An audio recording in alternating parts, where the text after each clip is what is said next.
Bienvenue sur OETV, votre web TV. C'est bien sûr votre frère, votre serviteur, l'apôtre Steve Kunda. Vous êtes de plus en plus nombreux à nous suivre partout. Nous recevons beaucoup de messages. Que le Seigneur vous bénisse abondamment, vous tous qui êtes connectés derrière vos écrans. Et aujourd'hui, nous sommes dans la joie parce que nous avons le privilège d'avoir un homme de Dieu qui nous vient d'Allemagne, le pasteur Patrick, que vous allez découvrir. Nous étions avec lui dimanche dernier, nous avons pu découvrir son ministère et la grâce que Dieu manifeste dans sa vie. Nous avons été pleinement bénis, encouragés. Et aujourd'hui, nous le recevons pour partager, bien sûr, sur un sujet qui fait couler beaucoup d'encre, notamment sur l'Église, à savoir ce que c'est l'Église. Alors, sans plus tarder, bien sûr, je vais laisser la parole au pasteur Patrick qui va se présenter afin que vous puissiez découvrir son ministère et éventuellement là où il évolue précisément. Bonjour, pasteur, bonsoir. Bonjour, bonsoir, apôtre Steve. Que Dieu te bénisse.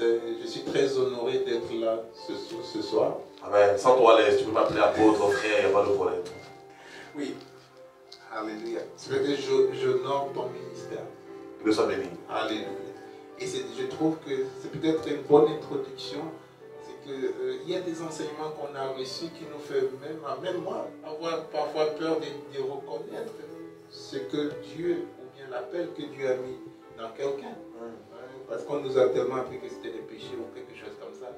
Qu'est-ce que c'est un péché d'appeler un ministère par son ministère? Du moins quelqu'un par son ministère. Wow. Alors que quand tu vas dans la parole de Dieu, l'apôtre Paul dit, pour moi, Paul, l'apôtre de Christ. Donc, tout ça. C'est ça. Donc, je suis très honoré d'être là ce soir. Et je suis agréablement surpris. Parce que tu peux connaître des gens, tu peux entendre parler des gens, mais quand tu viens avec eux, quand tu causes avec eux, quand tu t'entretiens avec eux, tu comprends vraiment qu'ils sont appelés de Dieu. Et je suis très émerveillé depuis hier que je suis avec toi. Et vraiment que le Seigneur bénisse ton œuvre. Et vraiment qu'il te fortifie. Et ce n'est que dans l'adversité qu'on grandit. Amen. Donc je ne suis pas étonné de voir tout ce que Dieu fait au travers de toi. Parce que pour voir, et c'est ça aussi qu'il faut enseigner dire à nos amis, à nos frères. Quand il y a l'adversité, ça veut dire qu'il y a quelque chose de grand qui est en train. Alléluia, alléluia. Et on nous a toujours appris, ou bien on nous a... Et ça, justement, il faudrait qu'on revienne même sur l'Église, parce qu'il y a tellement des enseignements. On nous a toujours... moi, j'ai souvent cru, et j'ai peut-être aussi souvent enseigné ça, et je me suis repenti pour ça, que quand quelqu'un est dans la difficulté, dans la tourmente, c'est parce que Dieu le punit, ou bien des choses comme ça. Non, parfois tu es dans l'adversité parce que Dieu a posé les yeux sur toi, frère. Dieu veut faire quelque chose. Ouais. Comme Job. C'est comme ça que les filles s'appellent Job. Je crois que même Dieu est un Dieu d'adversité. Je crois qu'il crée l'adversité, je crois. Alors, il crée les conditions de notre élévation. Amen. Amen. Donc mon frère, je veux juste t'encourager. Si tu es dans l'adversité, il se pourrait que Dieu soit en train de créer les conditions de ton élévation. Alors au lieu de maudire Dieu, rends grâce à Dieu et prépare-toi à la double portion.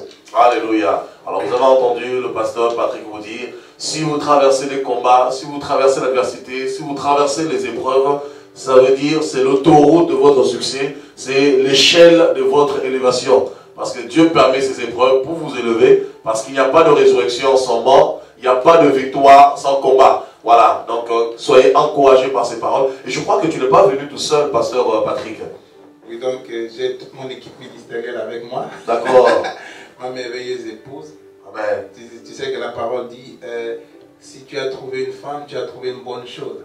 On peut hériter de nos pères des maisons et des biens, mais une femme vertueuse, c'est un don de l'Éternel. Alléluia, c'est ça. Le Seigneur m'a fait grâce, il m'a donné un don. Par la grâce au travers de mon épouse, qui m'a fait deux merveilleuses filles. Amen. Jemima qui a 2 mois et demi maintenant, et Ketia qui a 4 ans dans quelques jours. D'accord, d'accord. Que Dieu soit béni, c'est vraiment une grâce. Celui qui trouve une femme trouve le bonheur. Je peux en témoigner, ça fait 12 ans, ça dure, bientôt 13 ans. Et je sais ce que c'est. Si on peut tenir, c'est par la grâce de Dieu. Et aussi pour nos épouses qui aiment le Seigneur, qui craignent le Seigneur. Et au niveau ministériel un peu, comment le ministère évolue, le ministère pastoral que Dieu t'a octroyé, comment ça évolue, où est-ce que le ministère il est basé, comme ça, pour ceux qui nous suivent, parce que nous avons beaucoup d'Allemands, bien sûr, parce que je sais que tu viens d'Allemagne, nous avons beaucoup d'Allemands qui suivent OETV, et d'ailleurs l'Allemagne est en tête, après l'Allemagne je crois que c'est les États-Unis, et ensuite la France en 3e position. Donc pour les frères qui sont en Allemagne aussi, qui pourront aussi découvrir ton ministère, ils sont pas trop loin non plus, ils pourront avoir l'occasion de passer aussi au niveau de la communauté. Alors est-ce que tu peux un peu te présenter auprès de nos frères et sœurs? Donc je vis en Allemagne, donc quelques kilomètres de Francfort, la ville s'appelle Mörfelden.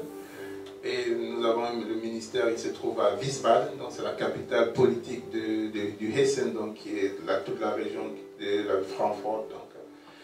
Et on a commencé le ministère à Wiesbaden, ça va faire 4 mois déjà, en janvier 2015.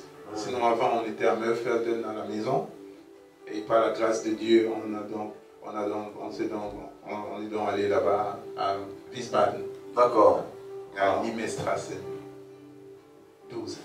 D'accord. Que ton en tout cas soit béni. Voilà. Donc vous découvrez le pasteur Patrick. Bien sûr, il y aura d'autres pasteurs qui viendront par la grâce du Seigneur. Donc sans plus tarder, nous allons rentrer bien sûr dans le but du sujet. Le thème d'aujourd'hui c'est l'Église, ou littéralement, qu'est-ce que l'Église? Vous voyez, nous avons bien sûr eu beaucoup de commentaires, nous avons eu beaucoup de messages, et par-dessus tout, nous voyons sur Internet, c'est un sujet qui suscite des vives discussions, qui fait couler beaucoup d'encre sur l'Église. Alors il y en a qui disent qu'il faut retourner dans les maisons, il y en a qui disent que les églises bâtiments c'est babylonien, c'est satanique, c'est démoniaque. Alors le thème d'aujourd'hui c'est qu'est-ce que l'Église? Est-ce que tu peux nous définir un petit peu, pasteur Patrick, ce que c'est l'Église? Et ensuite on verra bien sûr son fonctionnement. La définition, pour ma part, frère, la définition de l'Église est très simple. L'Église, l'Ecclésia, c'est simplement le corps du Christ. D'accord. C'est-à-dire l'ensemble de tout ce qui appartient, de ceux qui appartiennent à Christ, ce qui Christ a déposé, a mis son nom. Ceux qui ont été rachetés par Christ, ceux qui ont répondu à l'appel de Christ. Donc ça, c'est l'Église. D'accord. Bon, maintenant, on pourra aller dans les détails, mais simplement, l'Église, c'est le corps du Christ. C'est ceux qui appartiennent à Christ. Ceux qui ont été mis à part, qui ont répondu à l'appel de Christ, comme la Bible nous enseigne, et qui marchent dans la sanctification, c'est-à-dire qui marchent dans la sanctification avec Christ. D'accord. Est-ce qu'on peut avoir un verset biblique pour étayer un peu ça? L'Église, c'est le corps de Christ. Pour que bien sûr, nos téléspectateurs, nos frères et sœurs suivent, qu'ils comprennent, hein, parce que nous voulons vraiment être versés dans les Écritures pour que les choses soient claires. Vous savez, lorsque Jésus a été tenté, d'ailleurs c'est la raison pour laquelle cette émission s'appelle « Il est écrit ». Vous savez, dans Matthieu 4 et dans Luc 4, lorsque Jésus a été tenté par le diable, Jésus a répliqué par « Il est écrit » et le diable aussi répliqué par « Il est écrit ». Alors, nous sommes obligés d'être versés dans les Écritures pour justement connaître la vérité. Voyez? Parce que tout le monde dit « Il est écrit, il est écrit ». Alors, le temps est venu où nous devons justement être versés dans les Écritures pour comprendre ce que Dieu veut nous enseigner. Parce qu'on peut dire « Il est écrit » d'une manière littéraire, parce que lorsque Satan a tenté Jésus, il a dit « Il est écrit », il ne s'était pas trompé. C'était vraiment écrit dans le psaume 91. Mais sauf que l'interprétation que Satan a eue, c'était une interprétation erronée du psaume 91. Vous voyez un petit peu? Et lorsque Jésus va dire, il est écrit, là Jésus rentre dans la révélation. C'est-à-dire le réma de Dieu. Vous voyez? Donc l'illumination de Dieu. Et nous voulons vraiment être versés dans les Écritures pour que vous puissiez saisir la parole et que nous et vous-même, que nous ne puissions pas rater le ciel et qu'ensemble, bien sûr, nous puissions défendre la sainte doctrine qui est la parole de Dieu. Ok. Frère, donc, on va revenir, mais je vais donc aller à la Genèse, puisqu'on va entrer dans la parole. Okay. On va aller maintenant dans la Genèse. Ok. Comment est-ce que, pour comprendre ça, comment est-ce que tout a commencé? Comment est-ce que Christ lui-même, parce que c'est ce que tu dis, il faut comprendre, c'est Christ lui-même. Personne d'autre n'a défini son Église, c'est Christ lui-même qui définit son Église. Tout à fait. Et comment est-ce que Christ définit? Pour le comprendre, il faut d'abord... le meilleur exemple que je prends toujours à la base, c'est l'exemple de Nicodème. D'accord. Non, peut-être avant qu'on arrive à Nicodème, allons un peu dans Jean 1. D'accord. Donc quand tu vas à Jean 1, quand je vois que Jean 1, on va lire peut-être au verset 8 et 9.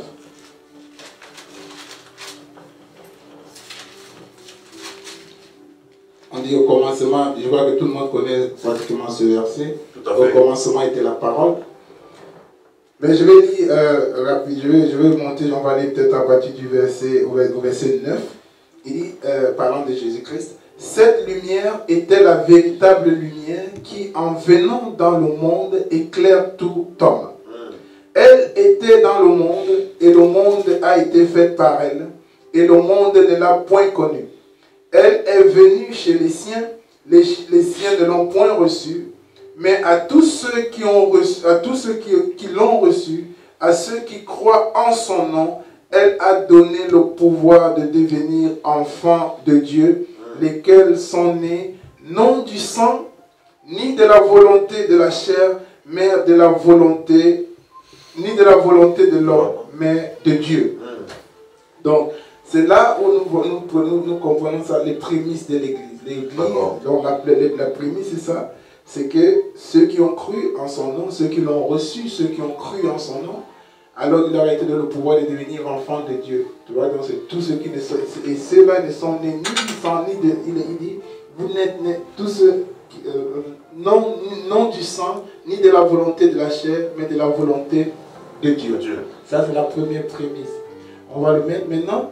Nicodème va rencontrer Jésus-Christ dans Jean 3. D'accord. Et quand Nicodème rencontre Jésus, il y a quelque chose de merveilleux qui se passe. C'est qu'il vient, il reconnaît déjà, il reconnaît l'appel de Jésus-Christ. Il reconnaît qui est Christ. Et c'est là où ça commence. C'est pour ça que j'ai dit tout à l'heure, l'appartenance à Christ. Donc il reconnaît, parce que tu ne peux pas reconnaître Christ, tu ne peux pas accepter Christ si tu ne reconnais pas son appartenance. Tout à fait. Donc il accepte l'appartenance, il dit, ok, je sais que toi tu viens de Dieu. Alors Christ va le regarder, et c'est aussi très important parce que c'est le début de toute chose, frère. Parce que parfois on nous dit, oui, quand tu sais, tout le monde vient à Christ pour une raison. Tout le monde vient à Christ pour une raison. Et peu importe la raison, il y a des gens qui viennent parce qu'ils sont fatigués, il y a d'autres qui viennent parce qu'ils cherchent un mari ou une femme, il y a d'autres qui viennent parce qu'ils cherchent un bonheur financier. Il y a beaucoup de raisons qui nous amènent, à Christ. Mais, quelle qu'en soit la raison qui t'amène à Christ, ce n'est pas important pour Christ. Ce qui est important pour Christ, c'est que tu reconnaisses qu'il est la solution à tes problèmes. Amen. En fait, le départ, c'est pour ça qu'on va revenir sur l'église après, mais le départ c'est Jésus-Christ. On ne peut pas parler de l'église et de Christ sans remettre Christ au centre, parce que Christ est le centre de l'église. Et le centre même de toutes choses.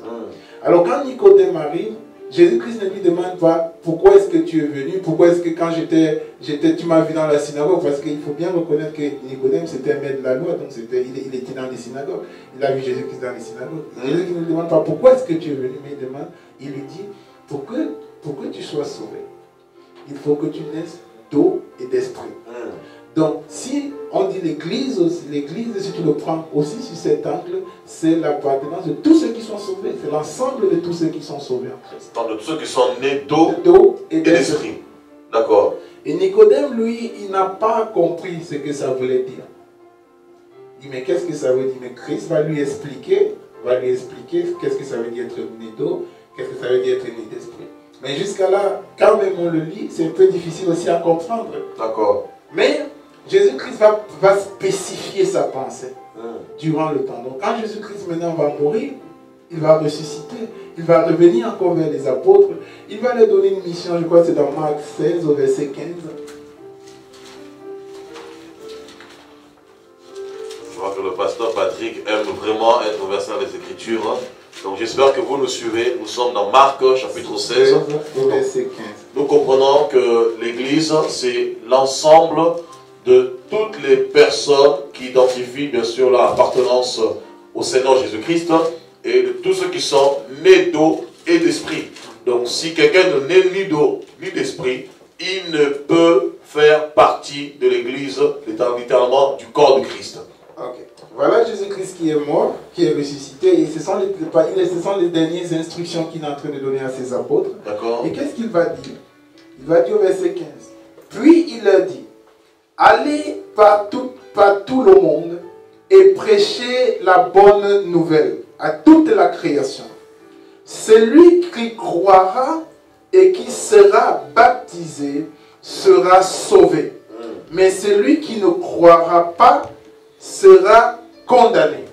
Donc nous voyons que Jésus-Christ va ici, il spécifie encore plus sa pensée. Il dit, mais allez maintenant, prêchez la bonne nouvelle. Mais celui qui croira et sera baptisé sera sauvé. Donc maintenant, si on prend le verset, si on prend Jean 3 et qu'on associe, et qu'on essaie, parce qu'il faut aussi faire attention, pasteur, parce que beaucoup de gens prennent les versets pour combattre, c'est-à-dire on met un verset contre l'autre. Mais non, la révélation en fait, c'est quoi? C'est la complémentarité, c'est trouver le lien que le Seigneur te révèle, le lien qu'il y a entre un verset et un autre verset sans les affronter. Amen. Alors ici, si tu prends ce verset et tu le mets ici, tu comprends simplement que Christ, quand il dit tu dois être né de nouveau, tu dois être né d'eau et d'esprit, ça veut dire en fait que tu dois croire. La foi. La foi, que tu dois être baptisé et en ce moment, tu seras sauvé. Ok, maintenant, on va peut-être arriver sur le baptême après. On va même aussi arriver sur la croyance après, parce que c'est très important de décortiquer ces facteurs. Donc, je crois qu'on va avoir plusieurs émissions avec toi, parce que il y a tellement beaucoup de sujets que tu veux développer. Donc, je crois que si Dieu le permet, nous allons avoir plusieurs émissions qu'on va multiplier pour développer tous ces sujets-là. Donc, j'essaie juste de revenir, de rester dans l'église. Okay. Mais c'est important de savoir, parce que si tu ne comprends pas, effectivement, c'est un peu. Je prends toujours cet exemple, pasteur, apôtre, pour dire ceci. C'est comme quand tu es en Afrique, par exemple. Tu sais, quand moi j'étais en Afrique et que je voulais venir en Europe, j'allais me documenter sur l'Europe, sur l'Allemagne. Qu'est-ce qu'il y a? Donc je connaissais, après quelques mois, je connaissais tout ce qui se passe en Allemagne. Je connaissais les lois de l'Allemagne, mais les lois de l'Allemagne ne s'appliquaient pas encore à moi, bien que je les connaissais. Elles ne s'appliquaient pas à moi parce que j'étais encore étranger, j'étais encore en Afrique. Pour que la loi de l'Allemagne s'applique à moi, il a fallu que j'arrive sur le territoire allemand. Amen. Donc pour que la loi de Christ, pour que la parole s'applique à toi, il faut que tu sois dans le corps. Amen. Et c'est de ça que nous parlons. Parce que c'est pour ça qu'il y a beaucoup de choses qu'on veut enseigner, mais si quelqu'un n'est pas encore dans le corps, comment est-ce qu'il va comprendre? Tout à fait. Pour que tu aies la grâce, il faut que tu passes par la repentance. Pour que tu marches sur la grâce, il faut que tu sois déjà dans la grâce. Je crois que c'est la raison pour laquelle l'apôtre Paul dit dans 1 Corinthiens chapitre 2 que l'homme naturel ne conçoit pas les choses de l'esprit. Il ne conçoit pas les choses de Dieu parce qu'il est étranger à ces choses, car c'est spirituellement qu'on en juge. Voilà. Et pour revenir à ce verset, Jésus-Christ dit, et c'est pour ça que les gens ne font pas attention, Jésus-Christ a donné notre démission, mais c'est le même Jésus qui va dire encore dans Actes, quand on va dans Acte 1, il va dire aux apôtres, hey, non, ne partez pas encore, mais attendez d'abord à Jérusalem. Et c'est là où ça devient intéressant. Dans Acte 1, on va te dire à partir du verset 9, à partir du verset 7, et il leur répondit, parce que les apôtres ont demandé quand est-ce que l'heure de la fin des temps, mais Jésus va rebondir pour leur dire quelque chose de très important. Et il leur répondit, ce n'est pas à vous de connaître le temps ou les moments que le Père a fixé de sa propre autorité, mais vous recevrez une puissance, le Saint-Esprit survenant sur vous, et vous serez mes témoins à Jérusalem, dans la Judée, dans la Samarie, et jusqu'aux extrémités de la terre. Donc tu vois, Jésus-Christ évolue. Et dès que tu vas voir, dès que tu lis au verset 9, tu vas voir qu'après avoir dit tout ceci, Jésus-Christ va partir au ciel. Donc ça c'est pratiquement l'une des dernières paroles, ou même la dernière qu'il a dit à ses disciples. Du moins la dernière que nous connaissons qui est écrite. Voilà. Et là il va leur dire, non, je vous ai dit il y a cela quelques temps que vous serez allés faire et prêcher toutes les nations la bonne nouvelle, la parole, et celui qui sera baptisé sera sauvé. Mais maintenant, moi je vous dis, n'allez pas d'abord. Attendez d'abord la promesse du Père. Attendez à Jérusalem d'abord. Attendez que le Saint-Esprit survenant sur vous, cette puissance, quand elle surviendra sur vous, vous serez mes témoins. Ça veut dire que vous commencerez à raconter, à faire des disciples. Mais ça a commencé à Jérusalem.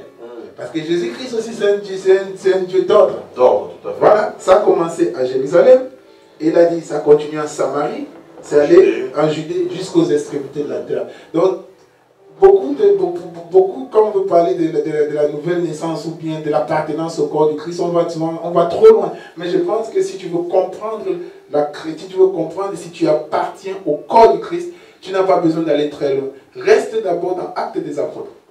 Comprends comment est-ce que les premiers chrétiens ont donné leur vie au Seigneur, comment est-ce que l'Église était formée, et après tu comprendras comment il fonctionnait par les lettres que Paul écrivait. Mais ici, c'est très important de comprendre que les apôtres eux-mêmes ont attendu, ont été obéissants.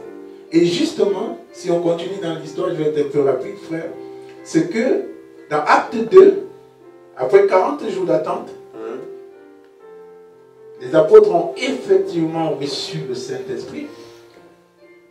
La Bible est claire là-dessus, tout ce qui s'est passé là-bas. Ils ont commencé à parler en langue. Et c'est très important parce qu'on l'a peut-être dit, on a vu dans un petit commentaire qu'on a fait avant, que chacun les écoutait parler dans sa propre langue. Maternelle. Oui. Et c'est pour ça que je te dis aujourd'hui, frère, c'est juste une petite parenthèse. C'est bien d'étudier le grec, c'est bien d'étudier l'hébreu, c'est même bien d'étudier les langues, le latin et tout, mais Dieu te parlera dans ta langue. C'est très important. Donc la parole de Dieu est compréhensible dans toutes les langues. Oui, mon frère. Contrairement à certains livres, par exemple, il faut absolument la langue originelle pour comprendre, pour percer le mystère. Donc Dieu, en fait, est universel. Celui qui a créé les langues, celui qui a créé le langage, donc il parle à chacun dans sa langue maternelle pour que chacun puisse le comprendre. Donc Dieu s'identifie à chaque personne. Ok. Frère, puisque tu aimes beaucoup la parole, et qu'on doit toujours dire avec la parole, je vais te poser une question, puisque bon, oui, on va changer. On va changer un peu de. Nous sommes dans un partage. Je vais te poser une question. L'apôtre Pierre, dans quelle école de latin, d'hébreu il était allé? Il faut qu'une école, mais c'était sa langue naturelle. Tu vois, frère? Il n'a fait aucune recherche, mais quand l'Esprit de Dieu était sur lui, c'est lui qui a pris la parole pour parler. Tout à fait. Dieu l'a inspiré. Donc le Saint-Esprit, quand il survient sur toi, tu reçois la puissance, ta langue se délie, et Dieu peut t'enseigner, et tu peux enseigner les autres. Et d'ailleurs même, je retourne encore ce que tu me dis, dans Acte 2, lorsque des langues de feu se posèrent sur eux et reçurent le Saint-Esprit, les gens qui étaient là, c'est-à-dire les Arabes, les gens qui venaient de l'Asie, du Port, de la Cappadoce, comment ça s'appelle, de Crète, tout ça, ils entendaient les apôtres parler de leur propre langue maternelle. Et ils se disaient même, mais comment ces gens parlent-ils dans nos langues maternelles? Ne sont-ils pas galiléens? Donc je dirais même encore pour aller plus loin, les Pierre, les Jacques, tout ça, comment ont-ils étudié leur langue? Comment ont-ils appris l'arabe? Comment ont-ils appris le perse? Toutes ces langues? Parce que ces gens les entendaient pas dans leur propre langue maternelle. Donc on voit par là en fait que nous avons simplement besoin en fait d'avoir un cœur d'enfant, de nous attendre au Saint-Esprit, et si nous faisons confiance au Seigneur, Dieu nous éclairera, Dieu nous parlera les uns les autres. D'ailleurs c'est le rôle du Saint-Esprit, mettre la conviction dans nos cœurs. Dieu nous convainc, il nous parle, il nous met la certitude que nous lui appartenons, il nous met la certitude, il nous conduit. Donc, c'était juste pour rajouter à ce que tu disais, c'est vraiment encourageant. Voilà. Et, frère, très important, j'essaie d'aller un peu dans tout, de toucher un peu ces... Il n'y a pas de souci, on est libre. La Bible, c'est les Genèse, Apocalypse. C'est un océan. Mais c'est très important de voir l'évolution. Quand les apôtres ont reçu le Saint-Esprit, et que le peuple qui était venu à Jérusalem était attiré, était curieux de voir ce qui s'est passé, parce que c'était quelque chose de nouveau. Alors l'apôtre Pierre a pris la parole. Peut-être qu'il faut qu'on s'arrête un peu une seconde sur l'apôtre Pierre. L'apôtre Pierre, ce n'était pas le plus intelligent des apôtres. Ce n'était même pas le plus obéissant des apôtres. Mais simplement, il a été choisi par Dieu pour être le percusseur. Le chef de l'église de Le Jérusalem. chef de l'église. Il dit, la Bible dit, tu es Pierre, et sur cette pierre, je bâtirai mon église. En fait, tu es Pierre, c'est pas Pierre le caillou, comme on aime souvent dire, mais Pierre, la révélation sur laquelle Jésus-Christ a bâti son église. Parce que l'église de Christ est bâtie sur une révélation. La révélation que Pierre a eue, que Christ est vraiment le Fils de Dieu. Amen. C'est sur cette révélation que l'église de Christ est bâtie. Et parce que c'est Pierre qui a reçu cette révélation et que Jésus-Christ lui dit, c'est pas le sang ni la chair qui t'ont révélé ces choses, mais c'est mon Père qui est dans les cieux. Donc c'est sur cette révélation que que l'église de Christ est bâtie. Et c'est pour cette raison que Pierre va parler ici. Amen. Alors ça, c'est très intéressant parce que tu touches maintenant le point vraiment central aussi. Alors, comment l'église se bâtit-elle? Comment Dieu bâtit-il son église? Oui, parce que si on continue, on verra. D'accord. Alors, est-ce que tu peux... Parce qu'on veut savoir... Parce que là, comment est-ce que Dieu bâtit son église? Il faut suivre Pierre. Il faut suivre Pierre. Puisque Pierre, c'est lui qui a eu la révélation. Il a dit, tu es Pierre, c'est toi. C'est pour ça qu'aucun autre apôtre... Mais Pierre n'y est plus. On attend par exemple dire que Pierre, c'est le pape actuel. Donc le pape actuel, c'est le substitut de Pierre, éventuellement de Dieu.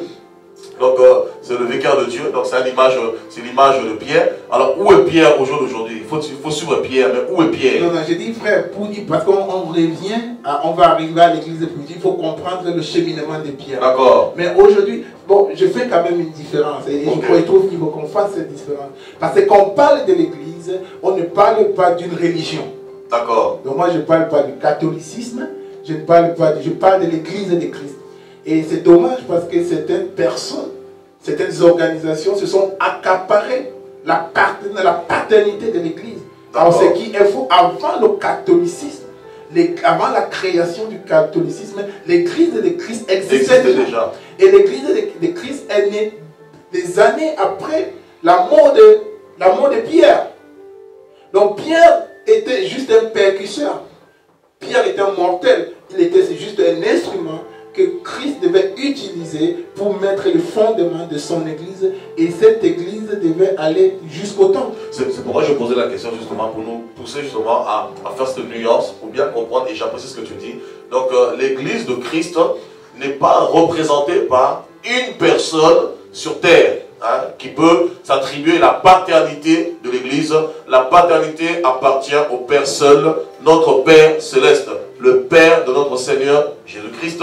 Et bien sûr, papa, ce que tu dis, donc l'église n'est pas une religion, l'église n'est pas, une dénomination quelconque, l'église est purement le corps de Christ. Voilà, c'est tous ceux qui appartiennent au Seigneur Jésus-Christ, c'est tous ceux qui sont nés de nouveau, comme disait le pasteur Patrick, et comme il est écrit dans la parole de Dieu, tous ceux qui sont nés de nouveau, nés d'eau d'esprit, tous ceux qui croient, c'est-à-dire pas la croyance selon la religion, intellectuelle, philosophique, la croyance, c'est-à-dire la foi. Dans Ephésiens 4, 5, 7, là-bas, on nous dit 4 plutôt, on nous dit il y a une seule foi, la foi en Jésus-Christ, et bien sûr le baptême, c'est le fait de s'associer à la mort et la résurrection de Jésus-Christ, donc appartenir réellement au Seigneur Jésus-Christ. D'accord. Et alors, comment l'église, bien sûr, elle est bâtie sur la révélation de Pierre. Alors, lorsque Jésus dit dans Matthieu 16, il dit à Simon Pierre, tu es Pierre, sous ce roc, je bâtirai mon église. De quelle pierre ici parle-t-il? Quand il parle de pierre, on dit que c'est un roc, non? Mais en réalité, il faut le comprendre comme ça. L'église de Jésus-Christ ne peut être bâtie sur quelque chose de destructible, de quelque chose qui peut être détruit. Si tu prends un caillou, tu peux le casser. Si tu prends un roc, tu peux le casser. Mais si tu prends une révélation, tu ne peux pas la détruire. La révélation, elle est éternelle. La révélation, elle est éternelle. La parole, tout passera et la parole restera. Amen. Cette révélation que Christ est le Fils de Dieu, que Christ est celui qui est venu payer le prix pour tes péchés et les miens. D'accord. Ça, c'est la révélation, c'est cette révélation-là. C'est sur ça qui est bâti. Et c'est même sur ça, c'est pour ça qu'il faut qu'on continue, qu'on comprenne un peu qu'est-ce que Pierre a prêché puisqu'il est ce roc. Pierre va démontrer le roc, cette révélation. Alors il va commencer son sermon en expliquant, parce que le peuple était ébahi, ils étaient surpris, ils étaient même presque perdus, on va dire, par quelque chose de nouveau qu'ils n'avaient jamais vu, ni entendu, ni vu. Et ce qui va se passer en ce moment, c'est que Pierre va prendre la parole, il va dire non, mais ne vous inquiétez pas, ça c'est une promesse qu'on nous a donnée. Mais quand il va continuer, qu'est-ce qu'il va prêcher? Pour moi, après, ça c'est la prédication, pour moi, par excellence. Pour moi, c'est la référence de Acte 2. On peut le lire peut-être à partir du verset 20. Oui, non, même pas 37. On peut lire à partir du verset 14. Alors Pierre se présenta avec les 11, éleva la voix et leur parla en ces termes. Hommes, frères, et vous tous qui vous séjournez à Jérusalem, sachez ceci et prenez l'oreille à mes paroles. Ces gens ne sont pas ivres comme vous supposez, car c'est la 3e heure du jour. Mais c'est ici ce qui a été dit par le prophète Joël. Dans les derniers jours, dit le Dieu, je répandrai mon esprit sur toute chair. Vos fils et vos filles prophétiseront. Vos jeunes gens auront des visions et vos vieillards auront des songes. Oui, mes serviteurs, et mes servantes, dans ces jours-là, je répandrai mon esprit et ils prophétiseront.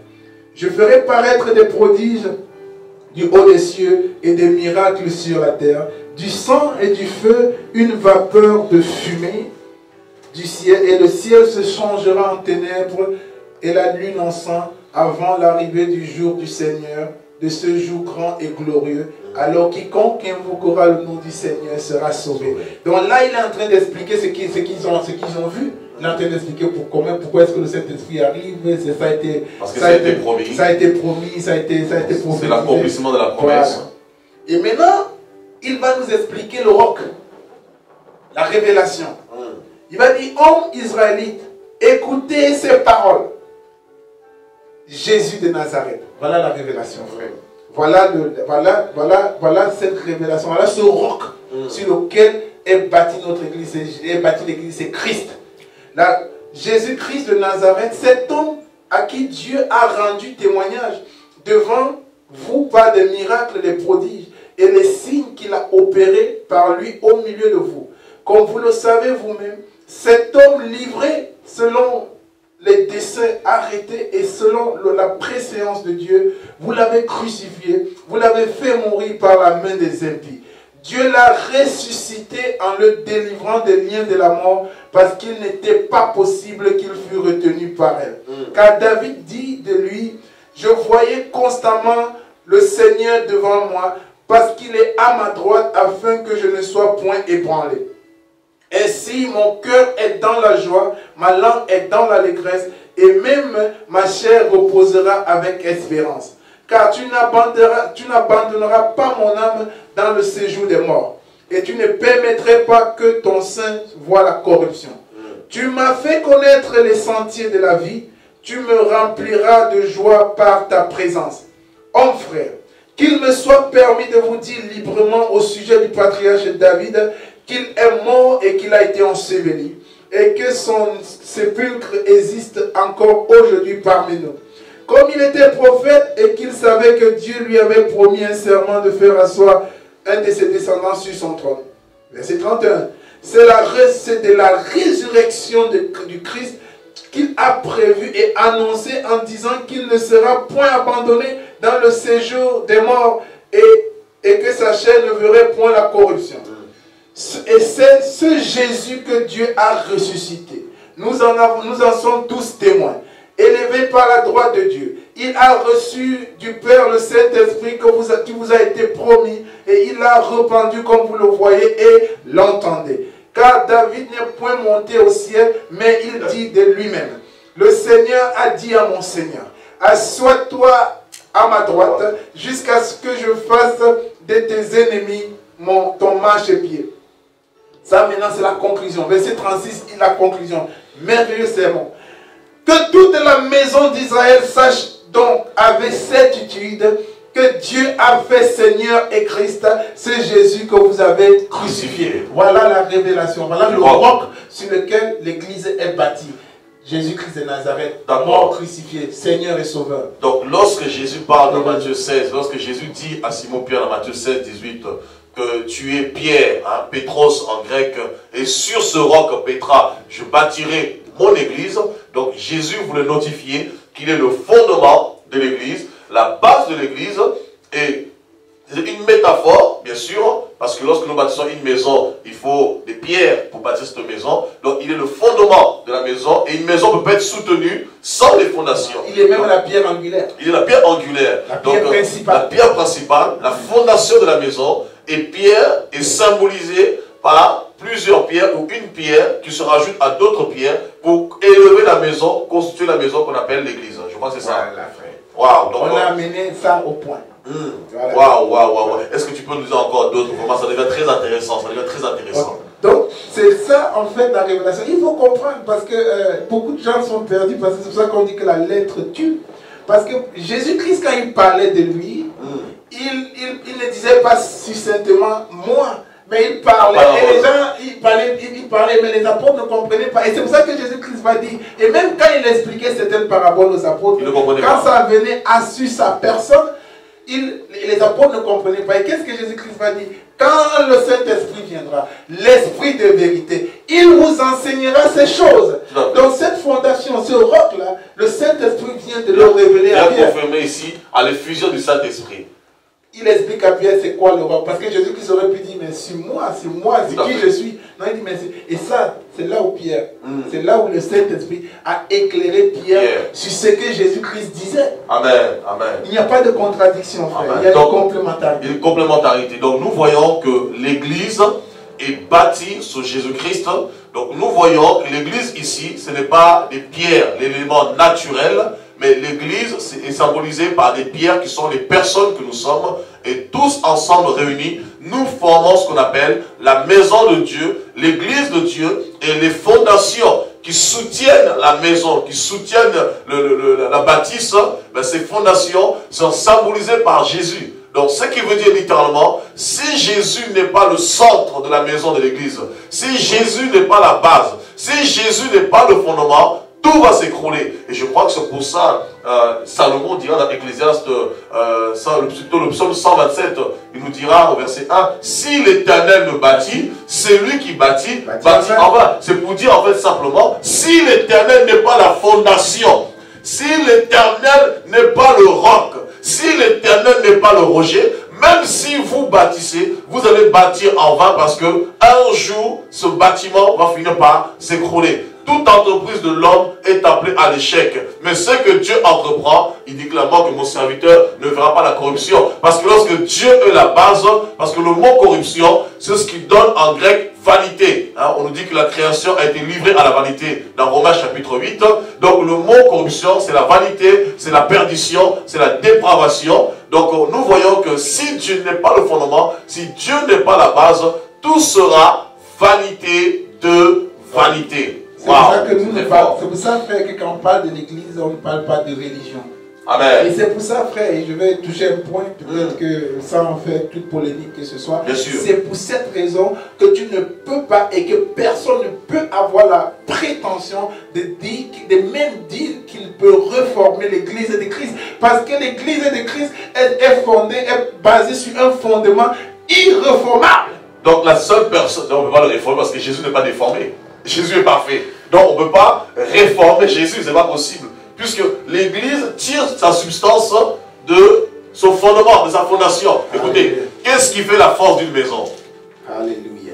Qu'est-ce qui fait la force d'une maison? Dis-moi un peu là. Qu'est-ce qui fait la force d'une maison? C'est la fondation. C'est la fondation. Donc si la fondation est en bon état, automatiquement, le bâtiment aussi sera en bon état. Amen. Mais si la fondation est en mauvais état, eh bien, le bâtiment va s'écrouler. Vous savez pourquoi? Parce que le mot réforme, ce n'est pas biblique. Voyez, lorsque Jérémie, dans Jérémie 7, réformeur veut voir, en fait, il parle simplement, en fait, ce qu'on appelle dans 2 Corinthiens 13, hein, il fait ce que Paul dit dans 2 Corinthiens 13, 5, examinez-vous. Lorsqu'il dit réformeur veut voir, c'est pour dire examinez-vous. Jésus a accompli la réforme parce que la réforme appelle l'annulation pour bâtir quelque chose de nouveau. Or, Jésus a annulé la loi, a aboli la loi pour introduire une espérance meilleure, une espérance nouvelle qu'on appelle littéralement la grâce. Et dans Jean 1, 17, la Bible nous dit, la loi est venue par Moïse, mais la grâce et la vérité, donc, sont venues par Jésus-Christ.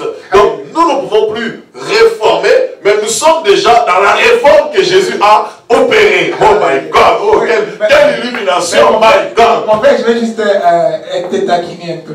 On peut réformer une religion. Bien sûr. Si tu veux réformer l'église catholique en passant par l'église luthérienne et machin, si tu veux la réformer, bon pied la route. Mais nous ne pouvons pas réformer l'église de Christ. Nous aurons, oh my God, nous aurons des émissions ici. Nous aurons des émissions. Éphésiens 5. Éphésiens 5, je vais dire à partir du verset 25, 26. Il parle, c'est l'apôtre Paul qui parle de homme aimé ou femme. Mais lisons un peu, parce que là, il fait une bonne analogue avec l'église. Juste pour revenir, ça me revient à l'esprit. Le mot réforme, la réforme a commencé avec Luther d'ailleurs. On n'a pas vu l'apôtre Paul parler de réforme. On n'a pas vu les apôtres, les Jacques, Jean parler de réforme. Non, parce que ce n'étaient pas des religieux. Parce que ce n'étaient pas des religieux. Voilà. Ils étaient dans la grâce. Ils sont venus créer aucune religion. Ok. Non, mais frère, il faut qu'on reste dans la parole. My God. C'est pour ça que je vous dis, frère, cherchons le Saint-Esprit. Ne cherchons pas les connaissances grecques, latino et quoi que ce soit. Ça nous apporte à la perdition. Marie, aimez vos femmes comme Christ a aimé l'Église et s'est livré lui-même pour elle. Afin, il parle, c'est maintenant l'Église, on parle de l'Église ici, afin de la sanctifier par la parole. La parole n'a jamais changé. On ne peut pas reformer la parole. Après l'avoir purifiée par le baptême d'eau, afin de faire paraître devant lui cette Église, frère, cette Église glorieuse, cette Église sans tache, cette Église ni ride, cette Église ni rien de semblable, mais sainte et irrépréhensible. Frère, l'Église de Christ au verset 27, c'est une Église glorieuse. Quelque chose qui est glorieux, tu ne peux pas le reformer. Il n'a pas commencé à être très glorieux et il y a de cela quelques années, il a toujours été. Elle a toujours l'Église. Et elle a toujours été glorieuse. Église glorieuse. Elle n'a pas de tâches, frère. Ça dit que l'Église de Christ sur le temps n'a pas pris une tâche. C'est-à-dire n'a pas été souillée. Tu ne peux pas souiller l'Église de Christ. Mais pire, mais meilleur encore, elle n'a ni ride. La ride nous ramène à quoi, frère? À la vieillesse. Quand nous vieillissons, on prend des rides. Mais l'Église de Christ ne prendra aucune ride. La parole ne vieillit pas. Quelque chose qui n'a pas changé, qui est glorieux, qui n'a pas de rides, qui n'a pas de taches, qui n'a même rien de semblable. Oh my God. Mais qui est sainte et irrépréhensible. C'est de cette Église que nous parlons. Donc frère, si tu es dans une réforme, je t'appelle très rapidement à revenir à la simplicité de l'Évangile. C'est là où Paul dit justement que si quelqu'un vous annonce un autre évangile, non pas qu'il y a un autre évangile, mais il y en a qui prêchent un autre évangile, donc qui soit anathème.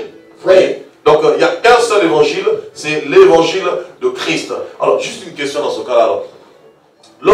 Est-ce que peut-on réformer l'Église? C'est-à-dire quand on dit réformer l'Église, on parle de qui? On parle des personnes, on parle du corps de Christ, dont on réforme l'Église.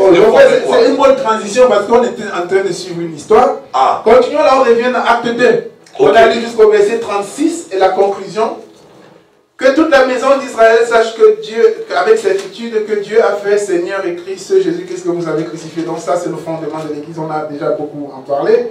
Et qu'est-ce qui va se passer au verset 37, frère? Il se passe que le peuple de ceux qui écoutaient cette chose, qui écoutaient cette parole, ils ont été touchés. Ils ont compris que Christ vraiment, il est le centre de toutes choses. Il est la fondation. Et quand ils ont été touchés, ils se sont posé une question qui, à mon sens, est essentielle pour toute personne qui reçoit l'évangile. C'est essentiel. Tu ne peux pas recevoir l'évangile et savoir déjà ce que tu vas faire. Eux, ils ont reçu l'évangile et ils ont dit aux apôtres, parce qu'ils ont compris leurs conditions. Dieu leur a amené à la connaissance de comprendre qui ils sont, ce qu'ils ont fait, comment est leur vie. Alors, ils étaient troublés. Et alors, ils m'ont dit, oh frère, mais que ferons-nous? Et c'est une question que je pense qui est encore d'actualité aujourd'hui. Mais que ferons-nous en d'autres termes? Que ferons-nous pour entrer dans l'église? Mais ça, on va dire peut-être une interprétation, parce que ce n'est pas écrit. Mais on va arriver. Mais Pierre va leur répondre, Il dit, homme frère, que ferons-nous? Mais Pierre va répondre, et ça, c'est les clés. Ça, c'est justement les clés. Comment est-ce que je fais pour entrer dans l'église? Il y a une porte. Entrez par la grande porte, par la porte étroite. Il va dire, repentez-vous. Frère, tout commence par la repentance. Ça veut dire quoi la repentance? C'est simplement de reconnaître sa condition. Comme ils ont fait, ils ont reconnu leur condition. Prendre la ferme résolution de changer de voie. Changer de vie. De changer de vie. Métanoïa. Voilà, frère. Et dit, ok, Jésus-Christ, maintenant, c'est changer, tourner cette voie. Et dit, cette fois-ci, c'est avec Christ que moi je vais aller. Seigneur, je te donne ma vie, je me repens de mes péchés. Je remets ma vie entre tes mains. Mais ça, là encore, frère, tu ne peux pas aider quelqu'un à se repentir. Tu peux l'accompagner dans sa repentance. C'est quelque chose que j'ai toujours... Ça m'a fait beaucoup de problèmes. Parce donc que on ne peut pas réformer quelqu'un. Non, tu ne peux pas réformer quelqu'un. Tu ne peux pas lui apprendre certaines choses. Il y a des choses... C'est comme frère. Tu ne peux pas prendre un enfant à voir... Tu ne peux pas te dire, ok, comment est-ce que tu fais une relation? C'est-à-dire, quand tu te repens, c'est que tu rétablis...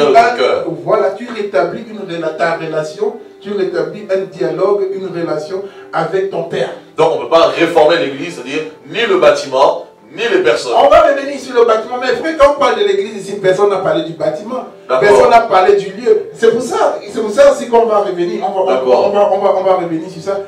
Mais ici, c'est amener les gens à aller vers Christ pour que Christ et lui, ils établissent une relation de père à fils. C'est ça la repentance. C'est pour ça que je ne crois pas, frère, aux prières, on dit répète après moi, tu es sauvé. Non, on doit dire, frère, va parler au Seigneur, en tes termes. Demande à Dieu de te mettre la parole dans la bouche. Quand tu vas parler à ton Père, personne ne te dit ce que tu vas dire. Non, on t'accompagne, on peut te dire, oui, voilà comment le Père est, mais toi tu vas vers le Père.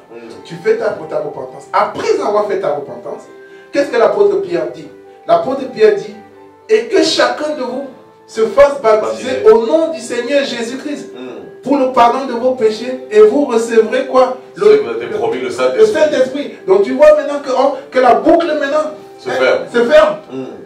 Depuis Jean 3, Marc 16, 15, et maintenant Acte 2, 38. Et le peuple et les gens illuminés, frère, ont trouvé toujours un moyen de polémique. Non, le baptême. Non, maintenant, il y a des grandes polémiques. Doit-on baptiser au nom du Père, du Fils et du Saint-Esprit? Doit-on baptiser au nom de Jésus? Tout ça, est-ce que c'est la même chose? Je préfère suivre ce que Jésus-Christ a dit que de suivre ce que les apôtres ont dit. Je crois que tu as vraiment beaucoup de choses à dire. On va soulever tous ces points-là. Je veux marquer cela. Nous allons voir tout ça, le baptême. Donc, j'espère que vous qui nous suivez ici, le pasteur Patrick nous apprend ici que la réforme de l'église n'existe pas. Nous ne pouvons point réformer l'église, c'est-à-dire les personnes que nous sommes. Donc l'église, ce n'est pas un bâtiment. L'église, ce sont les personnes que nous sommes, selon la révélation que Pierre a eue dans Matthieu chapitre 16. Et bien sûr confirmé par le Saint-Esprit dans Actes chapitre 2. Nous ne pouvons réformer l'église parce qu'on ne change pas les personnes. C'est Dieu lui-même qui met la conviction dans le cœur des personnes. Et c'est les personnes eux-mêmes qui font le choix d'obéir à Dieu ou de ne pas obéir à Dieu. Voilà. Donc notre rôle en tant que prédicateur, c'est annoncer la parole de Dieu. Et c'est Dieu qui met la conviction et chacun prend une résolution ferme dans son cœur, confirmée par Actes chapitre 2, au verset 37. Peut-être qu'il faut même lire au verset 40 maintenant ce qui va se passer après. Verset 40, on y va. Oui. Et par plusieurs autres paroles, il les conjurait et les exhortait, les disant, sauvez-vous de cette génération perverse. Verset 41. Ceux qui acceptèrent sa parole furent baptisés, et en ce jour-là, le nombre de disciples s'augmenta d'environ 3000 âmes. Le nombre de disciples, certaines versions vous disaient 3000 âmes furent ajoutées à l'église. Certaines versions bibliques, certaines versions vous diront ça. Donc ça veut dire quoi? Ça veut dire après avoir accepté Jésus, tu t'es repenti de tes péchés, tu t'es fait baptiser d'eau, tu as reçu le Saint-Esprit. On va revenir parce que c'est encore une polémique. Frère, les gens font tellement de polémiques sur des choses tellement simples. Mais là, on va revenir. Mais quand tu as déjà fait tout ça, tu es ajouté à l'église. Alors comment est-ce qu'on peut... Frère, moi je te dis, pour moi, quand j'entends même le mot réforme, ça me rend en colère. Mais pas une colère, pas une sainte colère, tu vois. Parce que je dis, mais ça c'est, Seigneur, on est en train de bouleverser, de rendre aveugle le peuple de Dieu. De bouleverser le vie. Mais simplement, frère, je vais te dire, la Bible dit qu'à la fin, que les gens auront la démangeaison d'entendre des choses agréables. Agréables à leurs oreilles. Et ils se feront une foule de docteurs. Frère, donc toi qui écoutes et qui va entrer dans certaines choses, retiens que c'est toi qui te feras. Tout à fait. C'est toi qui te choisis. Tu fais ton propre docteur et non le docteur que Dieu a envoyé pour toi. Voilà. Et si tu vas dans la perdition, ce n'est pas la faute de Dieu, ce n'est même pas la faute de cette personne-là, parce qu'elle est justement là pour que tu te fasses une foule de docteurs, parce que en réalité, ton cœur s'incline. Tout à fait. Parce que tu veux croire. Alors, là, tu as introduit quelque chose. Vous qui me suivez, ça devient un moment crucial, très fort, très fort. Le pasteur Patrick vient nous lire le verset 41. Ceux qui acceptèrent sa parole furent baptisés. Et en ce jour-là, le nombre de disciples augmenta d'environ 3000 âmes. Donc vous voyez, le nombre de disciples va augmenter. Donc on voit que Dieu, c'est un Dieu d'augmentation. C'est un Dieu de multiplication. C'est un Dieu qui additionne. C'est un Dieu qui amène à la croissance. On dit, il augmenta de 3000 âmes. Alors la question que je veux te poser, parce que tu as introduit carrément, le verset va introduire la question qui arrive. Ces personnes qui ont accepté le Seigneur Jésus, ils étaient où? Dans un bâtiment? Dans une maison? Alors l'église que nous sommes, les personnes que nous sommes, est-ce que l'église doit se rassembler dans un bâtiment? Est-ce que l'église doit se trouver dans la maison? Est-ce que tu peux nous éclairer un petit peu? Parce que 3000 personnes, il faut les contenir quelque part. Frère, tu vas remarquer que quand nous là, c'était une méga church. Hein? Oui, oui, mais quand nous parlons de l'église, tu remarques que jusqu'ici, on n'a pas, dans tous les versets qu'on a lus, on n'a pas parlé de location. D'accord. On n'a pas parlé de location. On parle toujours des personnes. On parle des personnes. Dans l'église de Christ déjà, on n'associe pas l'église de Christ à une location géographique, à un bâtiment, quel qu'en soit le bâtiment. Parce que j'ai entendu, j'ai parlé avec certains frères l'autre jour, non, tu sais, on doit revenir à l'église de maison. Si tu prends l'église, tu ajoutes un préfixe à côté, tu ajoutes quelque chose à côté, frère, tu es déjà dans l'erreur. L'église de maison, ça veut dire quoi? Ça veut dire quoi? Ça n'a aucun sens biblique. L'église de bâtiment. L'église de bâtiment, ça veut dire quoi? Ça n'a aucun sens biblique. Parce que l'église n'est pas une maison. Non, ça n'a rien à voir, frère. Si quand 2 ou 3 sont réunis, nous là, on sort, il fait beau temps, on sort, on va au parc, nous sommes l'église. Frère, ce qui se passe, c'est que c'est nous qui sommes l'église. C'est nous qui amenons la présence de Dieu. Ce n'est pas le lieu qui amène la présence de Dieu. Frère, si tu es dans un bâtiment, même, prenons juste un petit exemple. Mon Dieu. Quand nous sommes dans une maison, l'église de maison, frère, dans l'église, dans la maison où tu es, tu peux faire tout ce que tu veux. Bien sûr. Il y a même des adultères dedans. Oui. D'ailleurs, quand Jean dit, ils étaient parmi nous, mais ils n'étaient pas des nôtres. Tu peux faire tout ce que tu veux. Et tu ne sais même pas qui habitait la maison avant toi. Peut-être qu'il y avait les satanistes qui viennent et qui faisaient les incantations. Tu viens de dire que non, l'église de maison. Frère, quand personne n'est là, c'est ta maison. Si tu as ton épouse, il y a des gens qui quand ils tablent, ils battent leur femme. Et après ils viennent faire l'église dans la maison. Il y en a même qui ont des églises de maison. À l'intérieur, c'est impudique. Les gens qui tiennent cette église à la maison même, et ils ne sont pas mariés. Il y a des problèmes bizarres, il y a des choses bizarres. Ça, c'est un autre problème. Mais parce que, frère, je voulais qu'on reste d'abord une minute sur la location. Tu veux m'ouvrir les yeux sur la location? Je pense à Joseph. Joseph peut symboliser l'église. Joseph. Oui. Mais quand Joseph arrive dans la maison de Potiphar, c'était des Égyptiens, c'était en Égypte. L'Égypte était symbolisée par le mort. Ouais. Mais la Bible dit, parce que Dieu était avec Joseph, la maison de Potiphar prospéra. Donc ça veut dire que partout où nous sommes, donc je crois même que c'est pourquoi Joseph a dit, tout le fou là, oh my God. Non, vous qui nous suivez, là c'est terrible, vous pouvez réagir, envoyer vos commentaires. Si vous voulez, nous allons faire une succession d'émissions. Posez vos questions. Nous avons besoin d'être édifiés. Parce que tu deviens l'église maintenant à partir du moment où Dieu, Jésus-Christ, quand il vient, il prend possession de son territoire. Yes. Parce que tu es le territoire de Dieu. Tu es son lieu d'habitation. Quand il prend possession de son territoire, partout où tu marches avec Christ. Avec Christ. Tu es une église ambulante. Donc le marchepied de Jésus, c'est nous. Frère. Donc lorsque Dieu marche sur la terre, c'est à travers nous qu'il marche. Oh Donc, my même God. quand tu arrives même au boulot, tu as la possession. Tout à fait. C'est pour ça, frère, tu dois connaître qui tu es. L'identité. L'identité. L'identité Et à partir chrétienne. de ce moment, tu sais que non, l'église, c'est pas un lieu où on va. On est l'église. On est l'église. On est l'église. Donc maintenant, quand mes amis qui sont un peu éclairés vont me dire non, l'église de maison. Je dis, mais frère, tu es dans l'erreur parce que la parole dit qu'ils allaient au temple dans la journée et comment dire en français? On peut le prendre. Oui, on dit break the bread. Ils rompaient le pain. Ils rompaient le pain dans les maisons. Je crois que nous sommes au verset 46. Ils étaient chaque jour tous ensemble assidus au temple. Oui. Ils rompaient le pain dans les maisons. Donc dans les maisons c'est pour manger. Et le temple là-bas c'était pour libérer la parole. Voilà. Frère, ce que nous devons comprendre. C'est que tu fasses de ta maison un lieu de rencontre, ce n'est pas un problème. Que tu fasses d'un lieu un lieu de rencontre, un lieu neutre, un lieu de rencontre, ce n'est pas toujours un problème. Parce que les lieux ne définissent pas l'église. Donc le lieu ne définit pas l'église.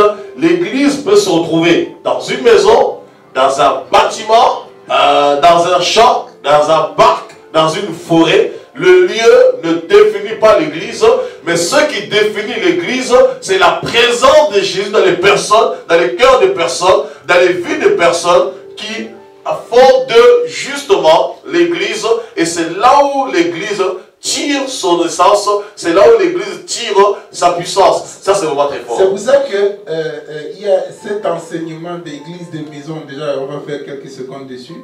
Et l'église, c'est pour l'église bâtiment, tous ces méli-mélos qu'on a amenés. Frère, même moi, il est arrivé un moment où j'ai prêché ça. Et je me suis repenti ouvertement. Et si tu es dans une maison, parce que tu as reçu un enseignement du frère Patrick Sopp, le frère Patrick Sopp s'est repenti de cet enseignement.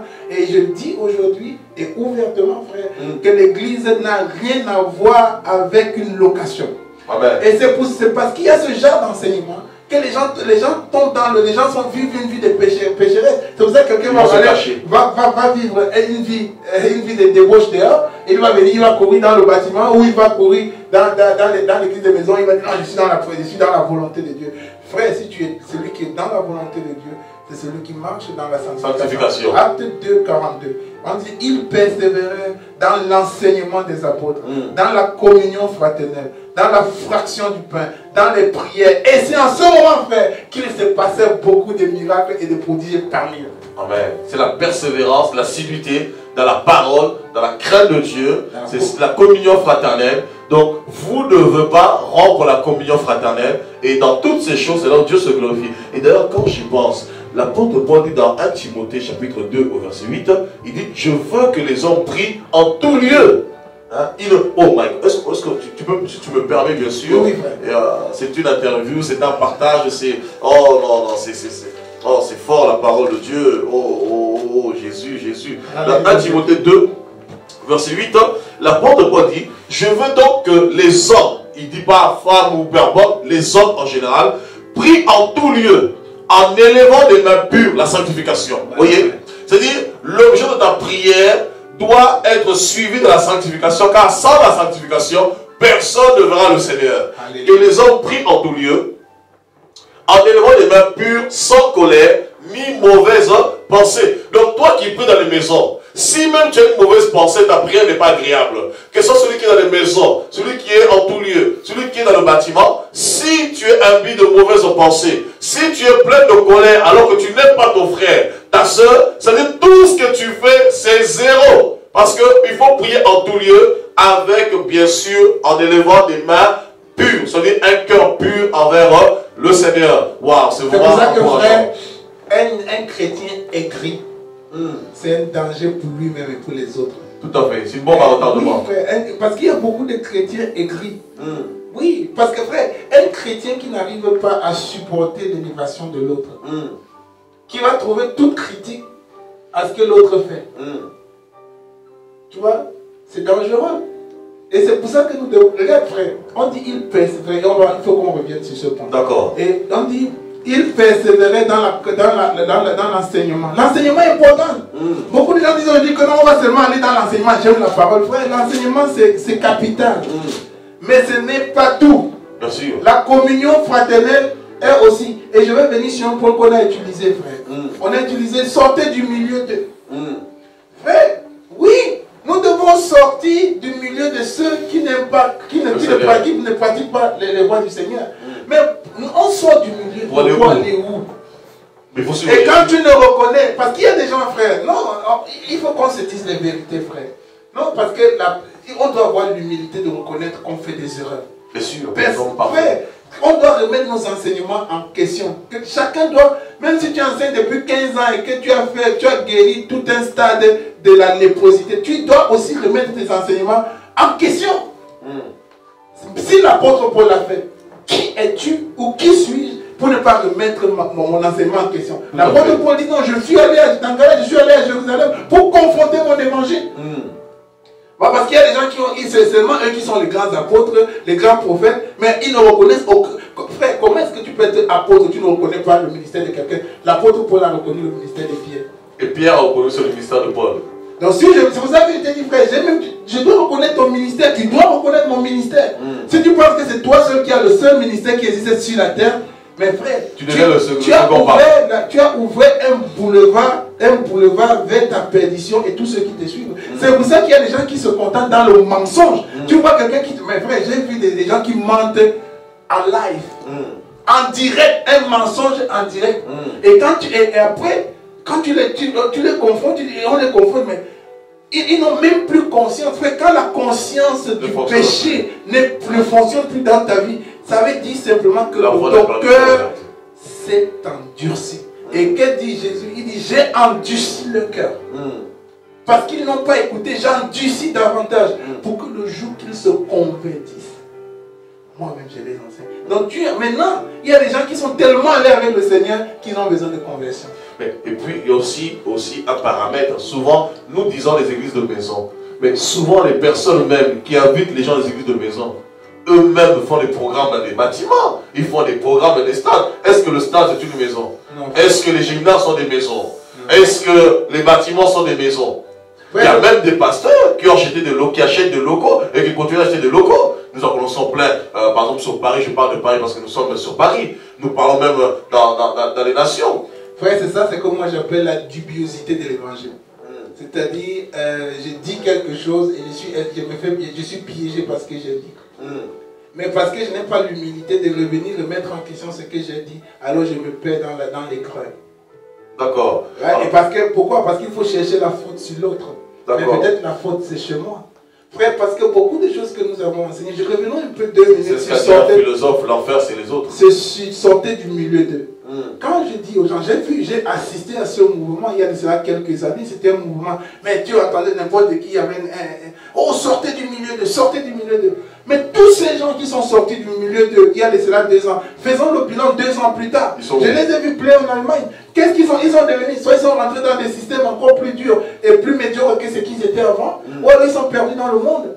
Mais frère, la communion fraternelle ne peut pas se limiter à un programme que tu as tous les 3 semaines, ou alors à une émission que tu vas suivre tous les soirs. Je m'abonne, je m'en vais faire ma communion fraternelle, je m'abonne, je vais écouter tel TV ou bien quoi. Frère, c'est bien d'avoir, comme on a ce programme, c'est bien d'avoir des programmes, mais ce programme, cette télévision ne peut pas définir à elle tout seul ta communion fraternelle. La communion fraternelle, c'est les gens qui viennent ensemble, c'est le corps, c'est les membres du corps de Christ qui viennent ensemble pour faire quoi? Pour amener au Seigneur encore une adoration encore plus pure, encore plus grande.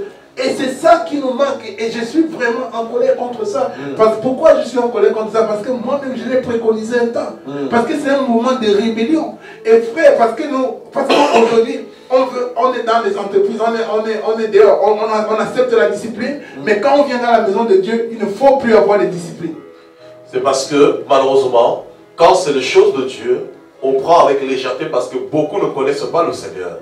Et beaucoup n'ont pas la crainte de Dieu. Et c'est fort, vous savez ce que le pasteur, notre frère Patrick vient de dire. Il se répand parce qu'il y a quelques années en arrière, il disait aux gens, sortez du milieu d'eux, tout était babylonisé. Et il s'est rendu compte que c'est quelque chose qui amène plus les chrétiens dans la régression totale qui ramène les chrétiens dans la chute totale, dans une condition encore pire que ceux qu'ils étaient, ou carrément d'autres qui s'égarent complètement, et on comprend en fait la parole de Dieu autrement. Et vous savez, ce n'est pas un péché, puisque l'apôtre Paul dira dans 1 Corinthiens 13-11 plutôt, lorsque j'étais enfant, je parlais comme un enfant, et quand j'ai grandi, je fais disparaître ce qui est de l'enfance. Ce qui est important avec le Seigneur, lorsque nous avançons avec le Seigneur, et que nous nous rendons compte que de certaines choses qui ne fonctionnent pas correctement, ou lorsqu'il y a des failles, nous devons aussi les reconnaître pour mieux avancer avec le Seigneur. Et toujours dans la même pensée, alors, il y en a qui diront par exemple, nous n'avons pas besoin de pasteur. On va juste finir par cette question parce que je pense que nous aurons d'autres émissions qui viendront par la suite. Il y en a qui posent des questions en se disant, mais nous n'avons pas besoin de pasteur, il n'y a pas besoin d'apôtre. Il y en a qui disent carrément, comment ça s'appelle, il ne faut pas appeler les pasteurs par leur fonction, par exemple. Donc je vais finir par ces deux questions. Il ne faut pas appeler les pasteurs par leur fonction. Dire à un pasteur, apôtre, prophète, docteur, c'est Babylone, c'est le monde, c'est la titromanie. Et puis la deuxième question qui vient, c'est, on dira, on n'a pas besoin de pasteur, on a besoin de personne. Jésus seul est notre pasteur. Qu'est-ce que tu peux nous dire un peu de ça? Ok. Déjà, quand on dit que Jésus-Christ seul est notre pasteur, ce n'est pas un péché, ce n'est pas faux. Jésus-Christ est notre pasteur, il est le berger par excellence. D'accord. C'est notre berger.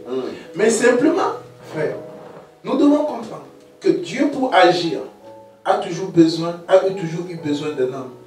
Sinon, Christ ne serait pas venu, Dieu ne serait pas venu sous la forme d'un homme. Il serait descendu directement.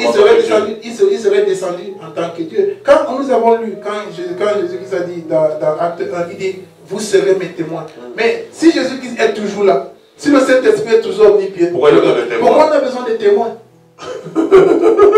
Oui, puisqu'il faut parler ouvertement à tout le monde. Pourquoi est-ce que j'ai besoin de... Pourquoi est-ce qu'on a besoin... Pourquoi est-ce qu'on a besoin de ça? Non.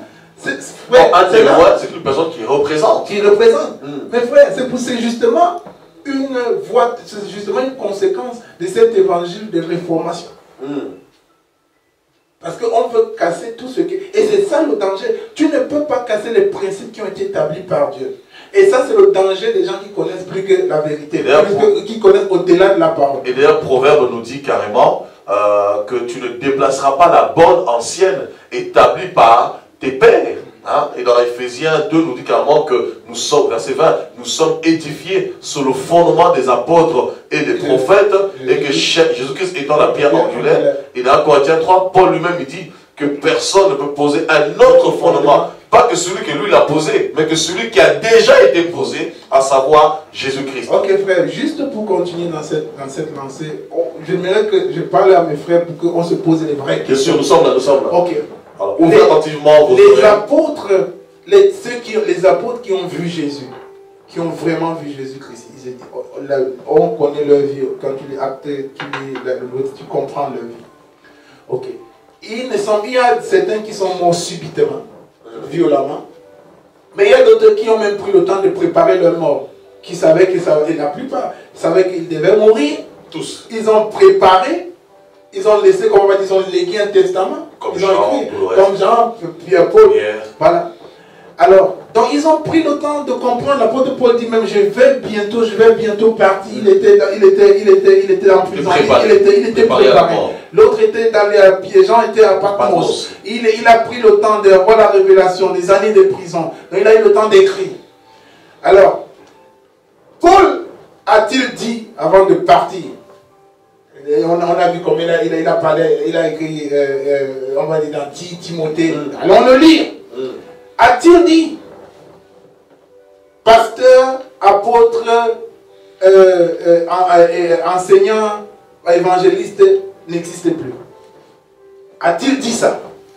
Donc, non, c'est une question simple, parce que tout le monde peut lire, parce qu'il y a trop d'éloquents, mais chacun peut prendre la parole de Dieu, il va chercher. D'accord. Montre-moi dans la parole où Paul, qui a eu le temps de mourir, d'écrire des lettres, il savait qu'il devait mourir, il a reçu des gens. A-t-il dit, après moi, aucun autre apôtre, aucun autre évangéliste, aucun autre pasteur, seul Jésus-Christ sera votre pasteur? A-t-il dit ça où? Ok, laissons.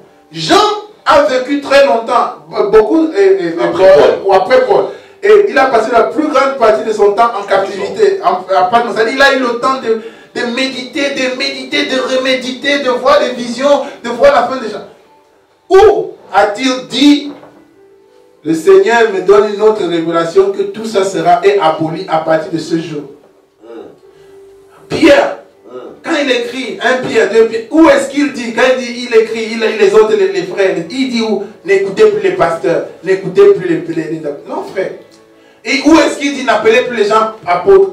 N'appelez plus les gens. Où est-ce qu'il le dit? Si tu trouves là où il le dit, alors écoute, suis la réformation. La réforme, on dit n'importe quoi. Suis ça. Mais s'il n'a jamais dit ça, ne dis pas ce que les apôtres n'ont jamais dit. C'est sorti de la parole. Oui. Parce que, écoute frère, tu te rappelles de cette prière que Jésus-Christ a faite aux apôtres? Il dit, Père, je prie pour eux, parlant des apôtres. Jean 17. Mais je prie aussi pour ceux qui, au travers eux, recevront la parole. Nous recevons cette prière, je me retrouve dedans. Si tu es un enfant de Dieu, appartenant à l'église, tu es dedans. Alors, dans cette prière, tu dois comprendre, si tu comprends bien cette prière, le sens de cette prière, c'est que tu reçois l'évangile aujourd'hui par le témoignage des apôtres. Amen. Même s'ils sont morts il y a de cela combien d'années. Alors, maintenant, a-t-on le droit de dire que non, il y a un seul apôtre, on doit appeler une seule personne apôtre? Frère, si Dieu t'a fait de toi apôtre de la parole, et je crois que Dieu a fait de toi apôtre de Christ, est-ce que je dois dire que non, je ne dois pas reconnaître ton ministère parce que Dieu aussi a fait de moi apôtre? Oui, parce que tu es jeune, ou bien parce que toi, c'est moi qui t'ai appris les méandres de la parole. Déjà qu'il faut qu'on arrête ce genre de choses. Personne ne peut apprendre les méandres de la parole à un autre. C'est le Saint-Esprit qui apprend. Moi, l'appel vient du Saint-Esprit. L'appel vient du Saint-Esprit. Le Saint-Esprit, au travers de moi, peut enseigner quelqu'un. Mais moi, je ne peux pas enseigner quelqu'un. Je n'ai pas ce talent. Et aucun homme n'a ce talent. Le Saint-Esprit a le talent de faire de toi quelque chose pour que tu sois une bénédiction pour les autres. Amen. Tu sais pourquoi? Pour que la gloire revienne à Christ. Amen. Tout seul. Amen. Donc nous devons comprendre, si tu veux qu'on respecte ton ministère, tu devras respecter le ministère des autres. Et il n'y a aucun ministère. Tu sais, mon ministère est complémentaire au tien. Il y a toujours une complémentarité. Tu vois, j'ai besoin de toi pour grandir, tu as besoin de moi pour grandir. Tout à fait. Quelle qu'en soit ta position, soit... C'est pour ça que même frère, regarde, tout ce que nous vivons aujourd'hui, j'ai dit, il n'y a rien de nouveau sur le soleil. Il n'y a rien de nouveau sur le soleil. Les apôtres même, devant la présence, pendant que Christ était là, leur expliquant, hey, je vais mourir. Les apôtres étaient préoccupés par savoir qui était le plus grand d'entre eux. Ouais, parce qu'il n'y a rien de nouveau sur le soleil. C'est quelque chose qu'on a déjà vécu. Mais Jésus-Christ a dit, le plus grand d'entre vous, ce sera celui qui sera au service des autres. Et c'est ce que nous devons comprendre. Frère, il faut que tu sois sûr que tu es dans l'église. Il faut que tu sois sûr que tu appartiens à Christ. Il faut sortir du folklore. Parce qu'aujourd'hui, on aime les sensations fortes. Aucune sensation forte ne va nous amener au ciel. Ce qui va nous amener au ciel, c'est que nous soyons obéissants à la parole. Tu dois avoir un pasteur. C'est clair, tu dois avoir un pasteur. Ah, c'est une obligation. Le pasteur Patrick dit pas, il faut essayer. Il dit, tu dois avoir un pasteur. C'est-à-dire, vous qui priez, vous ne pouvez pas vous retrouver seul en autarcie, comme des électrons libres. Parce que nous avons besoin d'être encadrés. Et je pense même le principe de Dieu. La Bible dit que dans Éphésiens 4:11, il a fait des hommes de dons. Il a donné aux uns apôtres, les autres prophètes, les autres docteurs, les autres évangélistes, les autres pasteurs. Il précise, pour le perfectionnement des saints, en vue de l'œuvre du ministère. Or, le mot perfectionnement en grec, ça veut dire katertizo. Katertizo veut dire compléter tout ce qui manque. Or, lorsqu'on vient au Seigneur, on est comme un bébé. Hein, en tout cas, Pierre dit dans 1 Pierre 2, au verset 1, et comme des enfants nouveau-nés, hein, au verset 2 plutôt, désirez le lait spirituel pur, afin que vous croissiez en elle pour le salut. Donc, on est comme des bébés, des enfants nouveau-nés, et quand un nouveau-né vient au monde, il a besoin du lait. On lui donne le lait, parce que dans le lait, il y a au moins 15 ingrédients, 15 éléments de nutrition pour la croissance et la fabrication de l'ossature de l'enfant. Vous voyez un petit peu. peu, pour que l'enfant en fait croisse correctement. Et nous avons besoin de ces ministères-là parce que Dieu a mis des choses en eux, non pas eux, mais comme Dieu leur a fait des hommes dons pour l'Église, donc il a mis des talents, des dons, des grâces en eux pour justement paître, encadrer hein, les convertis, bien sûr, les enfants de Dieu, afin que les préparer eux aussi à répondre correctement à l'appel de Dieu. C'est un peu le travail que Élie a fait face à Samuel. Lorsque Samuel n'avait pas discerné la voix de Dieu, Élie dira cette fois-ci, si tu entends la voix, dis, Seigneur, me voici. Donc, peut-être pour conclure, nous devons comprendre que l'Église fonctionne. Elle n'a jamais changé. Et nous devons avoir les ministères, les différents ministères doivent fonctionner dans ensemble. Il faut les 5 ministères. Il faut les ministères dans une Église.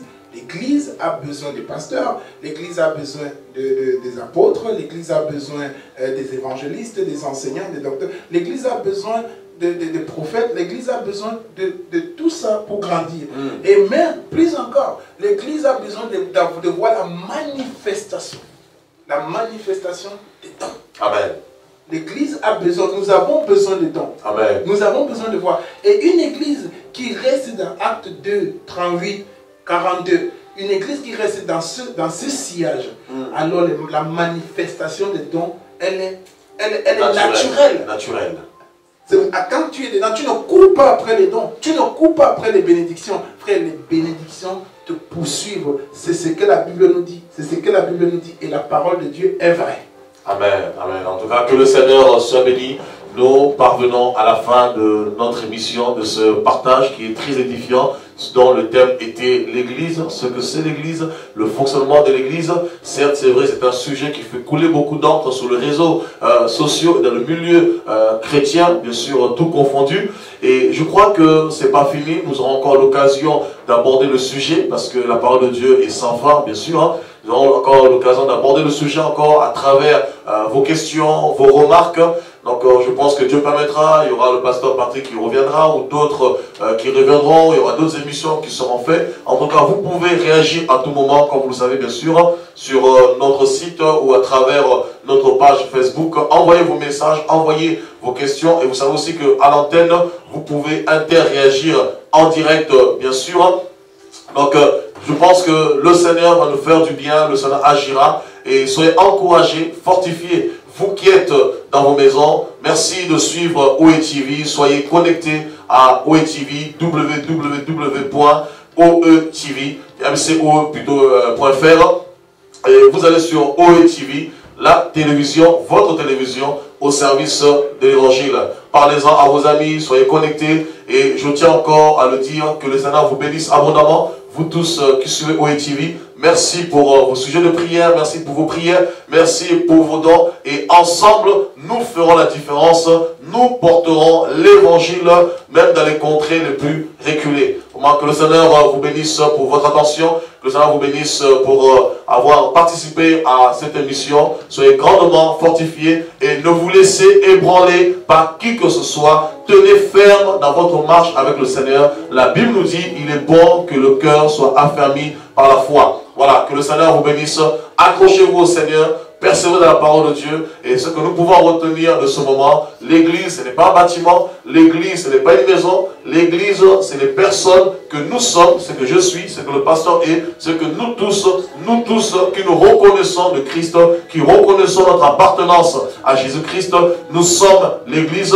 Et ce qui nous permet justement d'avancer, d'accéder au ciel, c'est le fait de comprendre l'enseignement sur la repentance. Et la repentance, ce n'est pas seulement un fait d'un jour ou d'une fois dans sa vie, c'est un fait de tous les jours. C'est pourquoi l'apôtre Paul dit dans 2 Corinthiens 13, 5, examinez-vous vous-même et éprouvez-vous pour savoir si vous êtes encore dans la foi. Donc tous les jours, on doit s'examiner par rapport pour savoir simplement si nous sommes encore dans la foi, parce qu'il peut arriver que nous puissions sortir de la foi, comme Pierre l'a fait par exemple dans Galates chapitre 2. Il y a un moment où Pierre a usé d'hypocrisie dans Galates chapitre 2, verset 1 jusqu'au verset 10, devant des frères qui étaient là, bien sûr, et devant les Juifs qui étaient là, devant Barnabas qui était là, devant Gaius qui était là, les compagnons de Paul qui étaient là, l'équipe missionnaire. Et Paul va le réprimander justement pour pour le ramener à la repentance, pour le ramener à la raison. Que le Seigneur vous bénisse abondamment, soyez fortifiés, soyez encouragés. Et je pense que tu as le mot